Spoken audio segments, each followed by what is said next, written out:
we can. Okay, It's loading. now we can see it. Okay, so okay, let me do like a super quick introduction for those joining right now. We have here with us Burk Hufnagel. He is based in Atlanta, Georgia, according to his Twitter. He has talked on several events like the Nexus talks and JavaOne. He's also a Java champion as well, and has collaborated with O'Reilly on 3 books on 97 things and should know. For instance, 97 things software architects should know or programmers should know. I think there are 3 books, right? Yes. Yes. And it's just a pleasure to have him here. Well, so give it away, Burk. Thank you. I'm happy to be here, and yeah, this is the first time I've had a chance to speak at this conference, and hoping I'll be able to do more. Currently, you're seeing me in the camera, or you're seeing the screen? We're seeing the screen. The screen. Okay. So we'll just switch to that and get started. Sure. Go ahead. Cool. Okay. You should see now. It should just be the whole screen instead of the. Yeah, we have you on presentation mode. Yeah. Great. Okay. So this is a talk that I've given a couple times because people I found like the idea of TDD, but they kind of get hung up on tests. So the whole point of this is let's not write tests. And before we get started, I like to try and give people a chance to understand how I speak, and to think about different things. So right now we're asking a simple question. If you had a thing that you could hold in your hand that could cast multiple shadows, like a square and a hexagon and a rectangle, what would something like that look like? Can you picture that in your head? Something, and it's not a difficult object. I know we're not getting audio back, so I can't actually listen to people say, "Oh, I think it's a this or that." But if you think about it, what you could do is you could have a cube, just a simple cube. And if you look on it straight down at the square, you get a square like on the bottom. If you look and see, you can see 2 faces, then you get that rectangle off on the right. And if you look at it sort of head on like we are now from the point at a point closest to you, then you get that hexagonal shape, right? So a simple thing looked at different ways, you see different things. And that's important to this because as programmers, we look at things different ways. We look at things as a user. We look at things as a developer. We look at things as a tester. And you'll see different aspects of the code based on how you're looking at things. And that's important. So we'll get into this. But even something that's very difficult, like, okay, so if we do different shadows, we got a square, we've got a circle, and a triangle, okay? Those are really different shapes. I mean, the rectangle, or the square and the rectangle and the hexagon are kind of similar. This is a little harder. And actually, it's still a very simple thing.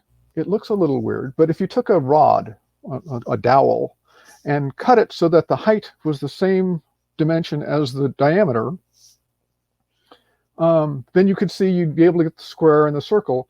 For the triangle here at the bottom, what you do is you start at the top, and right where your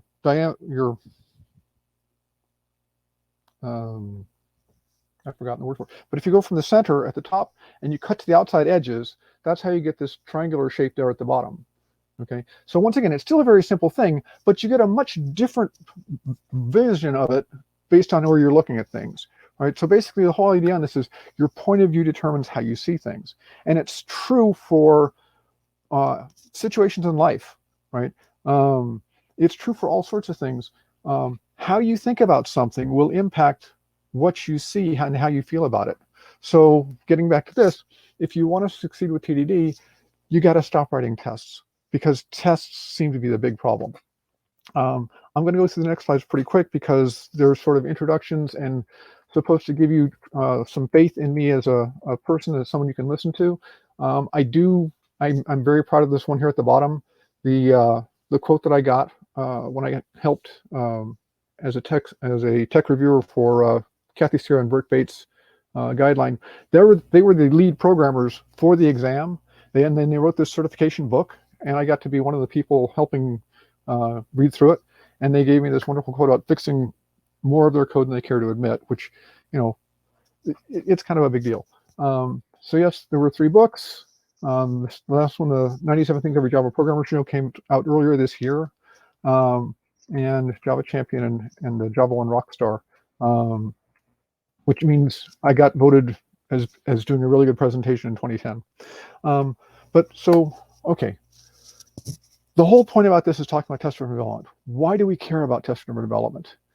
And there's a lot of great things about it, but for me, it boils down to this: delivering better code faster. As developers, as programmers, that's something we're always trying to do. We're trying to increase the quality of our code, and of course, there's never enough time to do this. So we've got 3 really pieces here to it. We're talking about delivering, and delivering as opposed to just writing code. It takes more time to do TDD because you're writing tests, or at least it does at the beginning. Part of what happens is you save time in the end because you're not having to go through so many iterations of writing code, finding the bugs, fixing the bugs, putting it to QA. QA finds some stuff and throws it back to you. You get it through QA, now it's going to user acceptance testing. They find some stuff and they throw it back to you. Right? If you can cut some of those loops out, you save a lot of time, and TDD will help you do that. And the second thing here we're talking about is better code. And better code is important because it's not enough to solve the business problem. If you solve the business problem, but the code you've written, you've taken shortcuts and things, now you're trying to maintain it or trying to add new features, and it gets harder and takes more time and costs more money to do. So it's not enough to just solve the business problem. We need good quality code too. And of course, faster is always important because there's never enough time. We have competitors, there's new features coming out, there's all sorts of other stuff happening. And so the quicker you can get things out, the better. TDD will actually get you through to the delivery. So we're actually getting the value from what you've written much faster than if you're not doing TDD. I've been programming in Java for 20 years. I've been programming for about 40 years of my life now. And I can tell you, just based on my experience, initially, you can go very quickly if you're not writing tests. You're just hacking out some code and getting some things there in place. But when you do that, trying to come back to it and enhance it or maintain it is very difficult. If you do, as they say with cooking, if you clean as you go, right? You do a little bit, you clean up what you just did. You do a little bit, you clean up what you just did. You can continue the pace. You can keep going. It's not as fast as your initial one would be, but over time, you're a lot faster, and you can add more features and get more value from whatever you're writing. And now, if you've heard about DevOps, TDD is one of the key pieces for teams that are doing DevOps. They mostly refer to as automated testing, but test-driven development is a big piece of that. And then, of course, you want to have your continuous integration, continuous delivery pipeline set up too. To once again, what you're doing is you're taking manual processes like debugging or deployment, and instead of being slow because it's manual and error-ridden because we're doing it at 2 in the morning and we're tired and we made a mistake, you're automating it. So you let the computer do what it's good at: repetitive, detail-oriented tasks, right? And it'll be quicker and faster. So the business thing, though, I want to go into this just a little bit. There's 2 keys here, right? We have to build the right thing, which means it needs to do what the business wants, but we also have to build the thing the right way. We have to put the quality into it so that we can maintain it. And it sort of turns into this whole yin-yang thing. If you look at this as how much time you spend, and you kind of cut through here, you can have a little bit of time doing one and a lot of time doing the other, or you can reverse it. And either way, it doesn't work too well because it has to do the right thing. And to succeed continually, you've got to have it built the right way. So you need this balance sort of cutting across horizontally where you've got about the same amount of time doing both. Oh, wrong way. So that takes us that takes us to the agenda. So this is what we're going to take a look at today. We've got an introduction. What is TDD? Why should you care? Successfully adopting TDD, and then a summary. And that takes us through the whole introduction piece. So now we can get into what is TDD. Test-driven development was introduced to us by Kent Beck in his book, Test-driven Development by Example. This came out in 2003. And it actually walks you through the steps in making some changes to code by writing the test first and getting all those benefits. He had actually mentioned something like it earlier in his book on Extreme Programming Explained, but at that time he just called it test first. Now test first means something different. It's like write all of your tests first, which is a bad idea because you don't know what you're going to need if you try to write them all up front. You want to write the test just in time, right before you need it. So TDD is actually rather simple to explain. It's just this process, right? Write a failing test, make the test pass, and refactor. This is really more of a mnemonic because you really need to understand what you're doing. You don't want to just write any failing test. You want to write a failing test that actually helps you get closer to your goals, right? But you need to write the failing test, make sure it fails. That's a key piece. Because tests are code.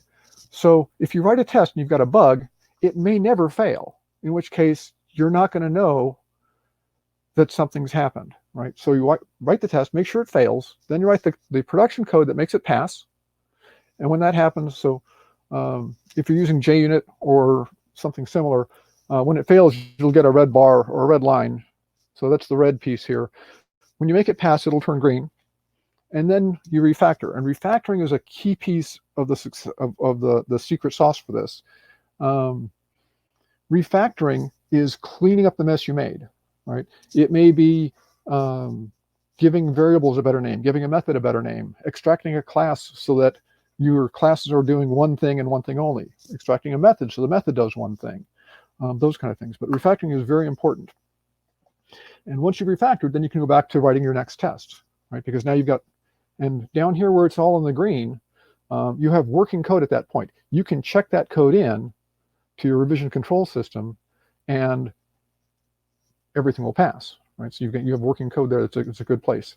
One of the recommendations I've seen is at the end of the day, when you're ready to go home, write a failing test, make sure that it fails, and leave it. And that way in the morning, when you come back, you don't have to remember what was I doing last night or last Friday night or Monday morning, right? It's like, oh yeah, you come in, you run it, the test fails. It's like, oh yeah, okay, that's what I was doing, and it helps you get right back into the groove. Right? You don't have to try and remember whatever it was and all of that. So this is the process, and it seems very simple. Now, the other piece to it, to TDD is focused on components, like classes. For Java developers, it's classes, right? If you think about how a program is built, the requirements, the people using it and the people who want it tend to think about the features, and that's the stuff on the left-hand side here, F1, 2, 3, 4, 5, 6. We've got 6 different features in this. But then we tend to look at things by the classes, right? And we tend to, and TDD is focused on unit tests. Units tend to be a method or a class. So you'll build out one class, like C1 or C2, and do those. And when it works, the class is finished, everything is good, and off you go on to the next one. So that's, in a nutshell, what test-driven development is. The next person, of course, is why should you care? Well, there's lots of promises that get made about TDD, but I can tell you that these at least happen. If you're doing test-driven development, you'll have fewer bugs in your code. Part of that is because it's requiring, in order to write the test, you have to think about what is it that I'm trying to do here, and how am I going to know that it works, right? So you think about that, and you're more likely to get it right the first time. But if you do have a problem, you've got a test that you've just written, it's going to fail, and you'll see, oh, yeah, I made a problem here. Or you'll make a change to the code, and one of your previous tests will fail. So if you do have bugs, you tend to find them sooner, which makes it a whole lot easier to fix. If you think about the toughest bug you've ever had to fix, the one that was the hardest, it took days perhaps, right? The majority of that time, 90% probably, was spent trying to figure out how to reproduce it, right? It's like, okay, they say this happens. Okay, how do I make that happen? And you have to figure out how to reproduce it. But once you've done that, once you see what the problem is, the fix tends to take minutes, right? Maybe half an hour. If you've done something really bad, it may take a little longer than that. But fixing the problem tends to be very short, right? If you're doing TDD and you find a bug, it's probably in the code you just wrote, right? If you hand stuff off to QA and they come back a week later and say, okay, here's a list of bugs, you have no idea where it is. You have to start digging in and then trying to rebuild the context. What is this code supposed to do? How does that work again? Oh yeah, that's right. Right. So you wind up with fewer bugs in your code. And the next step, you also spend less time debugging, right? Because you know where to look for it and you know what's causing the problem. So you don't have to try and step through the debugger and see the variables and what are they doing, right? Because your tests are catching most of this stuff, right? Worst case, if you just created a bug, you can hit Control-Z a few times, back up and undo it, and then put that code back in until it fails. Okay. Next piece is you'll deliver to production faster. And once again, this is because you're catching bugs quicker, which means fewer bugs get to QA if you actually have a separate QA team. And because fewer bugs get there, you wind up having to go back and fix things less often. And while writing code tends to be in terms of like minutes or hours, right? It took me an hour to write this chunk of code. Waiting for QA tends to be on the order of days or maybe a week. And so if you can save a week's time by writing tests for half an hour or for an hour, that's a trade you should make that trade. An hour writing more code versus a week of having to wait a week to find out I've got a problem, then go back and spend hours trying to find it and fix it and send it out again, right? So you'll get to production faster.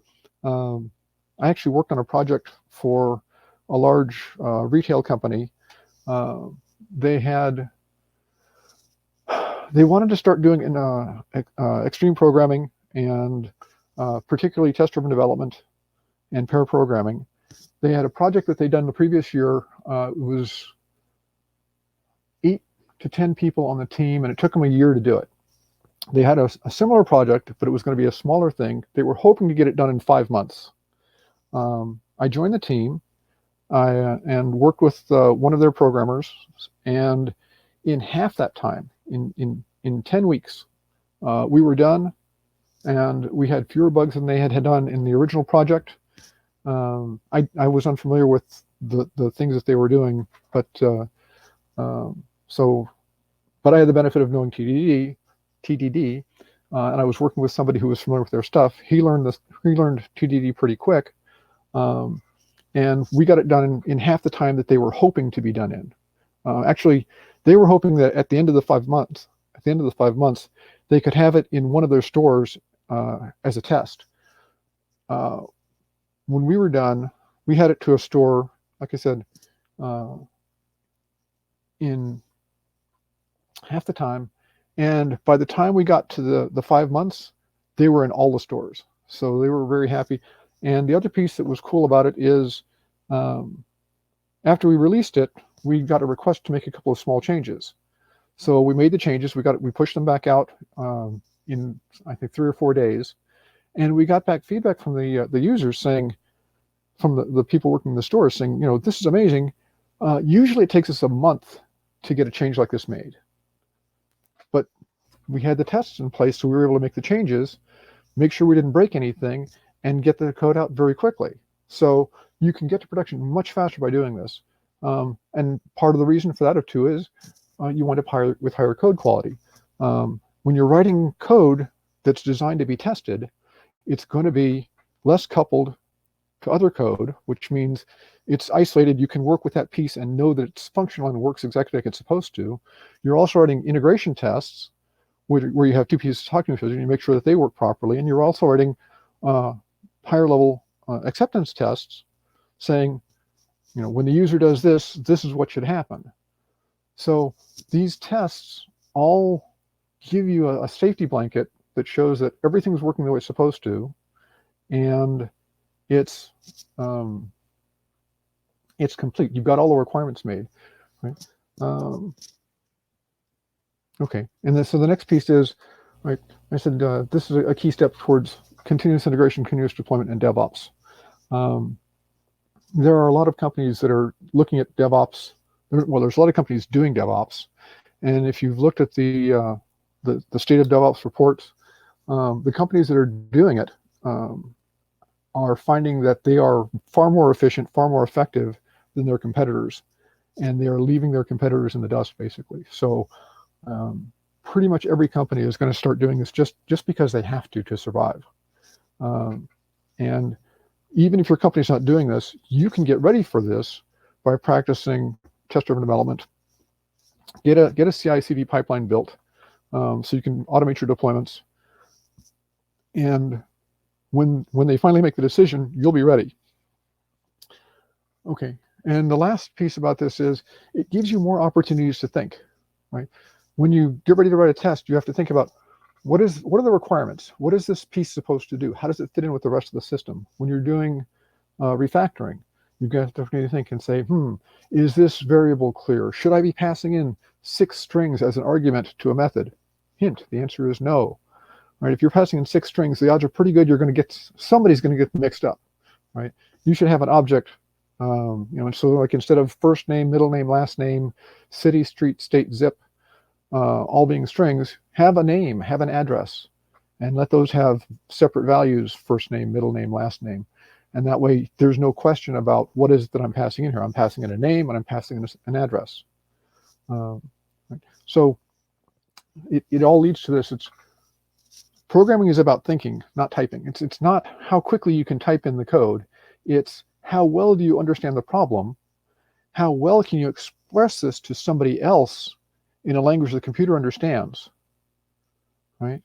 And because you're taking the time to think about, okay, what is this test going to do? What is it showing? What is it proving? How am I making sure that it's calling the right things on the code that I'm my production code, right? Because you're spending that time thinking about it, you're more likely to create something that's useful the first time. Okay. So we get to the next piece, successfully adopting TDD. There are a lot of people who think, oh yeah, TDD is good, I want to do this, but they have problems with it, right? And so there's a question, it looks easy, there's lots of benefits to it, so why doesn't everybody do it? And that's a very logical question, right? If it's easy and there's all sorts of good stuff, why wouldn't we be doing it already? And my answer to that is we got a lot of unreasonable expectations, right? It looks easy, yes. There's only 3 steps, right? Write a failing test, write the code to make it work, refactor. That seems really easy to do, but it's not, because it requires you changing your habits, right? As a developer, you have a way that you write code. Most of us will start reading the requirements, go, okay, I think I know what needed to do here. Maybe sketch out some class diagrams or some notes as to, I want to make sure that I talk to this database, or I'm going to have to open up a firewall so I can get to talk to this other piece of the system or something. But with TDD, you're not going to do that anymore. What you need to do is actually sit down, think about the requirements, come up with the things you're going to test, and do those things, right? So it's changing how you do things. And if you spent a decade getting good at what you do, then as you go to do this, your productivity is going to drop, right? This is natural. Anytime you got a new tool, your productivity drops because you have to relearn what are the keystrokes for this. I have to connect to this other thing first, and then I connect to that, and now I can do this, right?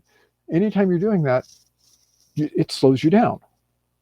But if it's a good trade, after a little bit, you've made that change in your habit, you'll get the benefits from it, right? So it's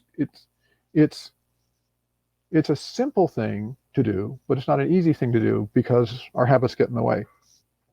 The other thing, it sounds too good to be true, right? It's like, if I write these, I'm guaranteed all of these things. Well, no, you're not guaranteed, because you can write bad tests. You can, when you go to refactor, you can decide, I don't need to change anything. You don't actually have to do refactoring.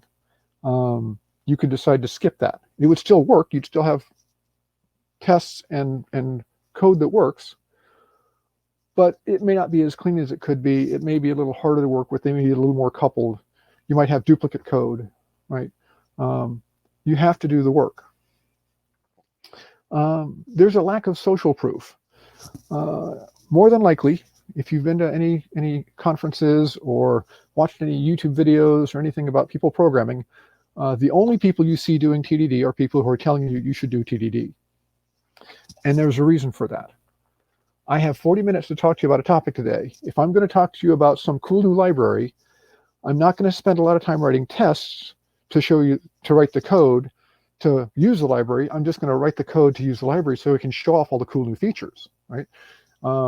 If I want to show you about functional programming, I'm not going to spend time writing tests. I'm going to show you how functional programming is. I'm just going to show the code that says, look, here's how you do it declaratively. Here's how you do it functionally. Isn't this much better, right?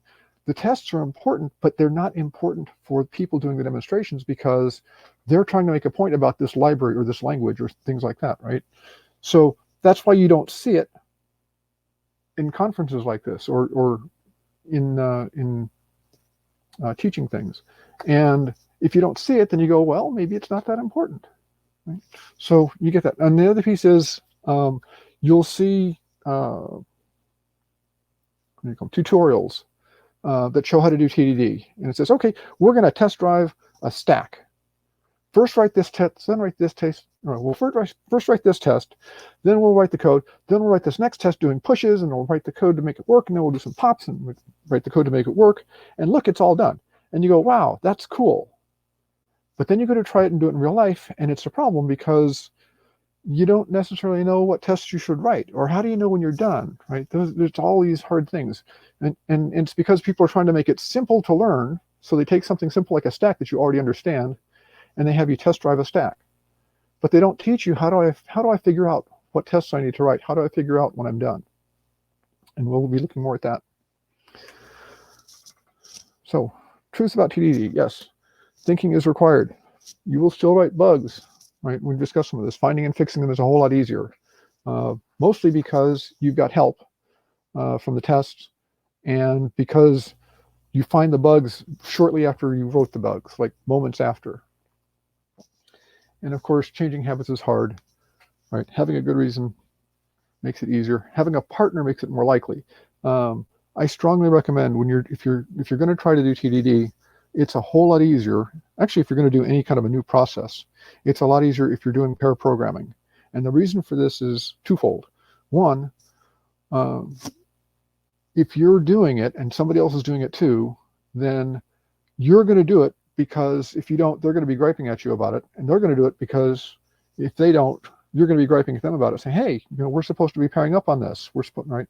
And then if you decide, I don't need to write this test right now, they're more likely to pop up saying, hey, we're supposed to write the test first, right? Because everybody gets into a place where, I really don't want to, if you're going to take up running, I don't want to run today. But if you have a partner that you know is waiting for you, you'll go out and run today, because otherwise they're going to be mad at you. And they're going to be out there because they know that if you're out there and they're not there, you're going to be mad at them. So you keep each other honest, and you keep each other motivated. And if one of you decides to skip it, the other one's more likely to say, no, come on, we should do this because this is what we're trying to learn how to do. So it's a whole lot more fun and easy if you've got somebody else to do it with you. The other thing I can tell you is TD is kind of like riding a bike. If you've ever most people have learned to ride bikes, I think. And the thing about riding a bike is first you fall down a lot, right? Because you're trying to balance and pedal and all those things at once. And it's very difficult. And you might actually get to the point where you say, you know what, it would be quicker for me to just go walk over there like I normally do than it is to ride this silly bike. What's the point? But if you keep up with it and you've got some people to help you, eventually you figure out how to ride a bike and how to balance, and suddenly you have the ability to go much farther distances. You can go faster than you did, and it's very cool, and you're like, yes, right? So don't give up, right? Work with friends. You can do this. You can do it. So that's all the good about TDD. What about tests? Why am I telling you not to write tests? Well, so here's the thing. When you tell people, okay, we're gonna do test-driven development, and the first thing you do is you write a test before you write the code, and your brain goes, what? Trying to write a test, okay, how do you test something that doesn't exist? Well, you can't, right? If you have an electronic circuit and you're trying to figure out the voltage, and it's supposed to be, the voltage across this resistor is supposed to be 5 volts. Well, until you actually have a resistor to measure it against, you can't do the test. Until you actually have some code, how are you supposed to write a test for it? Right? It doesn't make sense. So writing tests first is illogical, but writing them last is very hard. Right? You're writing some code, you've got it working, right? It's taking you a couple of hours. You're running through the debugger, making sure all the variables are correct and all the if-thens happen the way they're supposed to. Okay, and it all works. And now, after spending hours doing this and proving to yourself that it works, you're going to write a test. And your brain says, what? Why am I wasting my time with this? I know it works. We just proved that it works. We just spent hours proving that it works. Where's the value in this? And the answer is there is no value for you in writing a test at that point in time because you know that it works. Coming back a week later, there's value in having that test because you don't know that it still works.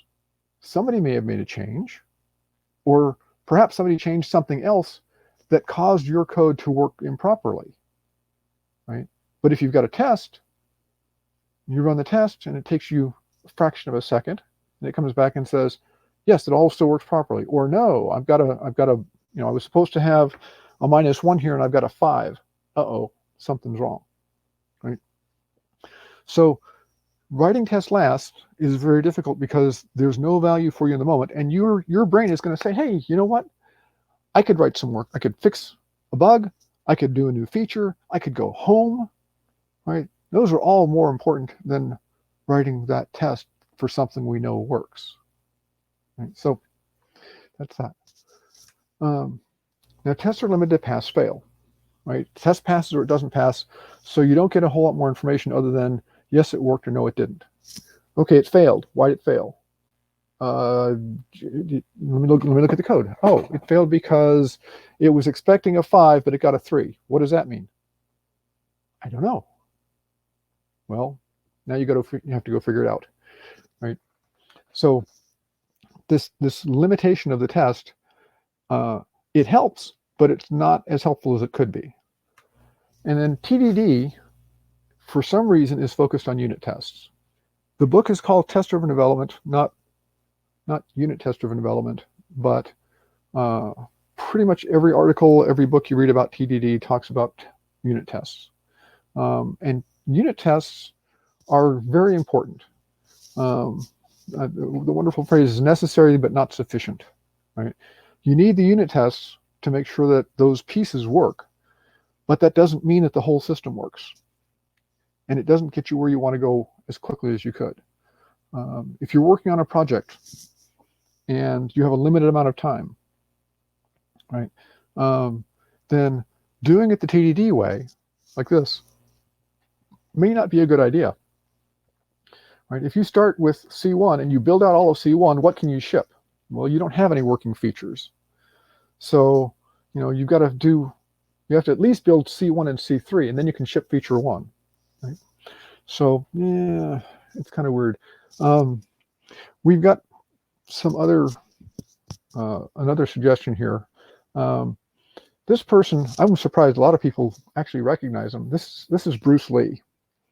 And while most people know him because of martial arts, it turns out he was also an early TDD adopter, which is pretty amazing because they didn't really have computers when Bruce was around, at least not to the level that we have. He never wrote any books on agile automated testing and stuff, but we do have a recording, and hopefully this will work. It's like a finger pointing away to the moon. Don't concentrate on the finger or you will miss all that heavenly glory. So what Bruce is telling you is, if you focus on the tests, you're going to miss out on the benefits that you could have, right? TDD is focused on the units, focused on the classes or the methods. But there's another style of automated testing called behavior-driven development. And behavior-driven development takes a look at it from the user's point of view and focuses on the features, right? So if we look at feature 1 at the bottom here, if you let your tests drive your development, right? For feature 1, I want to build a test for just a part of component number 1 and part of component number 3, right? So I'm building 2 little pieces, and I can ship feature number 1. I can get people using the code, using this application and getting some benefit from it, right? And then feature 2, okay, I've got to build, 5 more pieces of things. But I'm not building anything that I don't need right now. Okay? So the focus here is not on unit tests and building components. It's focused on features and building just enough of a component or 2 components or 3 components so that I can ship that one feature. I don't care about the other capabilities for that component yet because I don't need them yet, right? If it turns out you've only got 6 weeks to get something out the door, well, I've got 3 components built, but nothing works. Or I've got features 1, 2, and 3 complete, right? There's a lot more value doing it that way, looking at the features and shipping those. So instead of focusing on tests, what we want to focus on is something called specifications, right? Now, a specification is a lot more logical to do first than a test, because a specification is something that tells you, it specifies a behavior, what it's supposed to do. It's something that happens, right? So, architects have specifications for buildings. It has to be able to house 500 people. We need to have 3 stories, right? These are requirements, just like we have for programs, right? So specifications are based on requirements, and then they describe what should happen. Given these inputs, this is the output I expect. Given a user does A, B, C, then they should get these benefits, right? We give them a discount on their pricing. But it's telling you what's supposed to happen, which is a future thing, right? It's like that's what you expect when you're first starting out, as opposed to tests, which are saying, okay, when I run this is the answer. Well, how do I know? How do I know that that's supposed to be the answer? Because your requirements tell you, right? So we're starting specifications based on requirements, describing what should happen, and that forces you to understand the details, right? If you're going to write descriptions of what's supposed to happen, you have to understand the details. A lot of times we get requirements that are not complete. They're vague, and it's not intentional. It's because, or sometimes it may be intentional, but most of the time it's not an intentional thing. It's because the business people know what they want, and they know why. So they're going to tell us what they think we need to know, which is okay, it's supposed to do this. And if you understand the business, then you'll also know, oh, well, that also implies these other things, or this is true, but not in every case. For example, let's suppose you have you're working for a retail company, and they have customer loyalty plans, right? So we're going to say for our top tier buyers, people who spend over $1,000 a month, they get 20% off of everything. Okay, so we write that into the code. They get 20% off everything. And then they come back and say, oh, wait. The stuff that we've got on clearance, that's already, like 2% over what our cost is. That's all we've got there. So if you take 20% off of that, we're losing money when they buy those things, and we can't afford to have that happen. So it shouldn't be doing that, right? Well, they didn't tell us that. We just made the assumption that when they said take 20% off everything, they meant 20% off everything. Now, from a business standpoint, they assumed that we knew that, oh, you can't do that when it's something that's going to cost us money, because now we're now we're losing profits, right? Or now we're losing our initial investment, and you don't want to do that. So when you're doing specifications, you have to look at everything and say, well, this is unclear, I'm going to ask them. And that's good, because it helps increase your knowledge of the business and how that works. Right? So don't guess. What'll happen, and sometimes it's not intentional, right? I worked on a project, we were doing something, and QA came back and said, oh no, this is wrong. And we said, wait.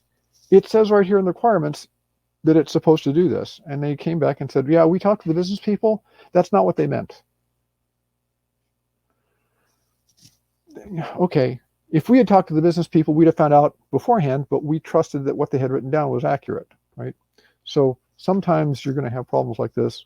But if you talk to the business people ahead of time, you're more likely to find out what's supposed to happen. You ask them, oh, what should I do if this happens? And they say, oh, well, that should never happen. Okay. Does that mean we don't have to code for it? No. You need to.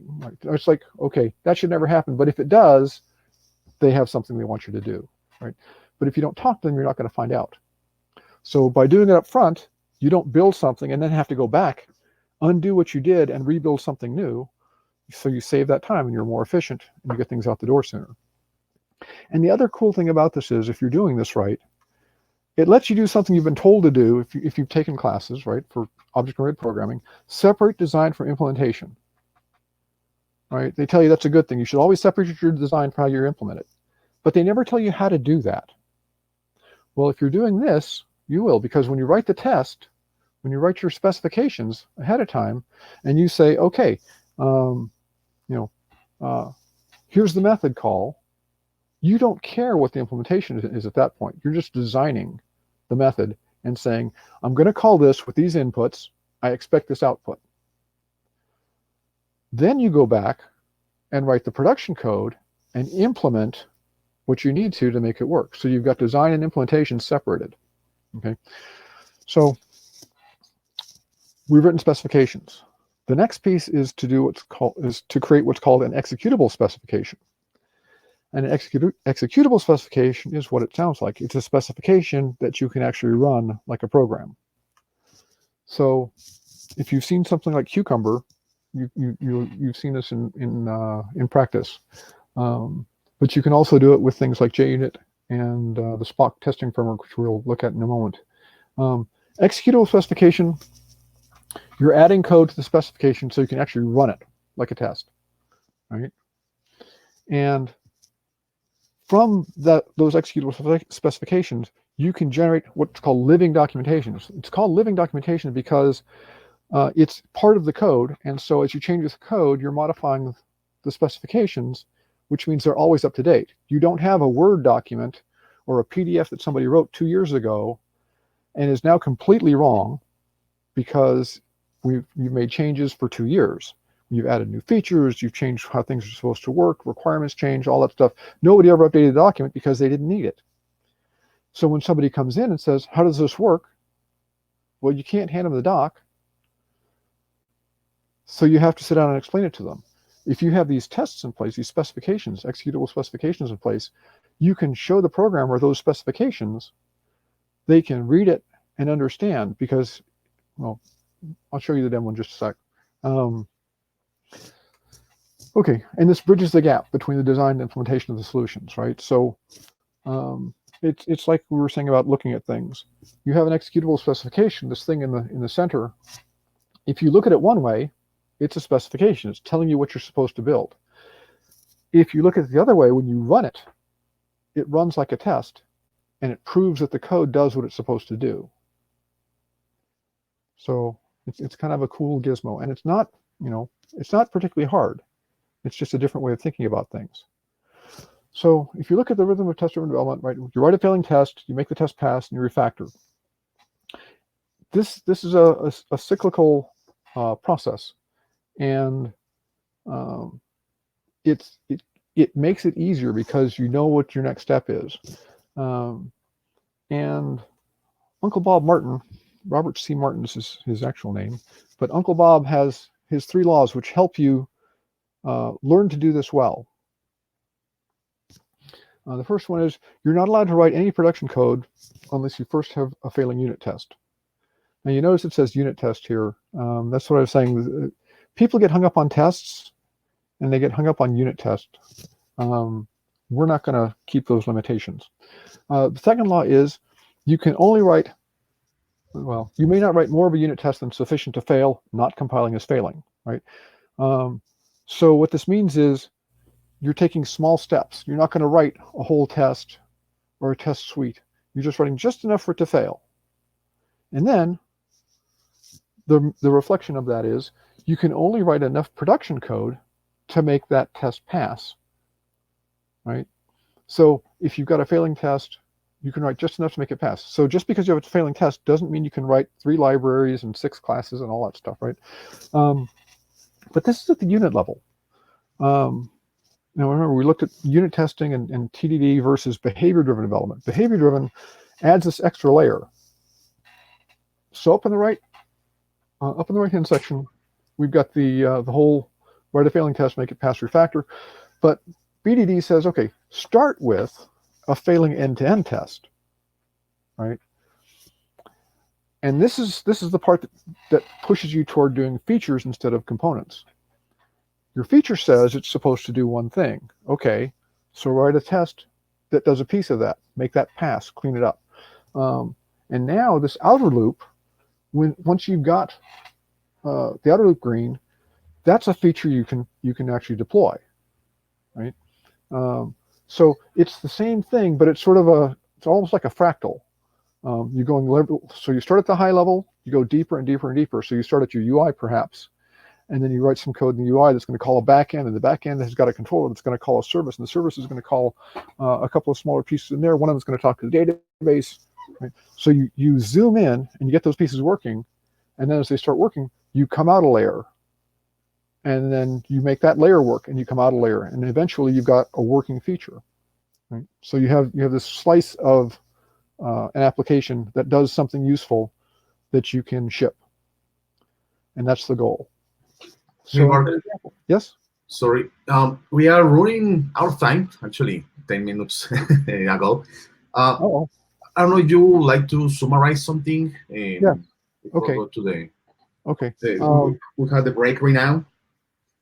Okay. Let me jump through this. So this is the scenarios and features. This is what it looks like when you're doing this. You see the top level is the test. The bottom level is the code. This is Java code. The top part is actually a library called Spock. It's written in Groovy. It's very much like Java. You can paste Java code into it and it'll run. But you can see I'm making changes on the bottom, changes on the top, and just it's back and forth, back and forth. It produces this document, right? And you can read this and understand what the test is supposed to do, what the specs. So this is specifications that are now executable specifications.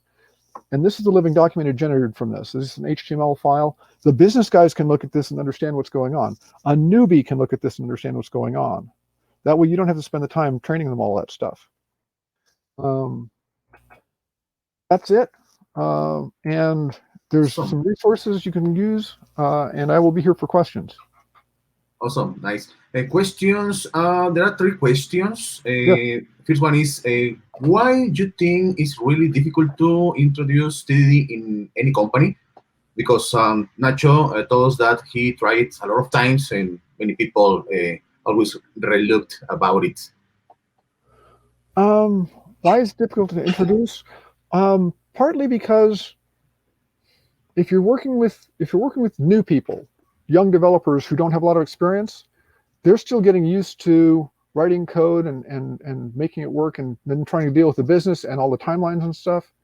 And they don't have the view of, okay, you can make this work today, but next week, 3 months from now, all those shortcuts you took make it harder for you to actually like go back and make things work. And if you're working with older people who've been doing this for 20 years, right? It's like, wait, I know how to write code. I don't need these tests here, right? And once again, the time it takes me to stop and write the tests, I could be doing other things. It makes me less efficient, all these excuses. But the truth is, you can do it. You just need to sit down and practice. And the people who've done it, I mean, if you look at the companies who are doing DevOps, and these people are doing test-driven development, you get all these benefits. They're not free because you actually invested time to make the tests, which gives you all those benefits, to do the refactoring, which gives you all those benefits, but they're well worth the investment, because your company, instead of like, okay, we're going to have to rewrite this thing, you can have working code that you can actually maintain and enhance for years and years, instead of, oh, you know. Yeah. Okay. Yeah. Awesome. I just posted the last two questions into our chat at the right side. And well, only if you wish, we can answer in the chat, because we are run on time. And Okay. I think thank you so much, Burk, for this awesome talk. I think always is difficult, and always is a challenge to keep the TDD and BDD into the company, into the different projects, and was very good to hear about this awesome talk.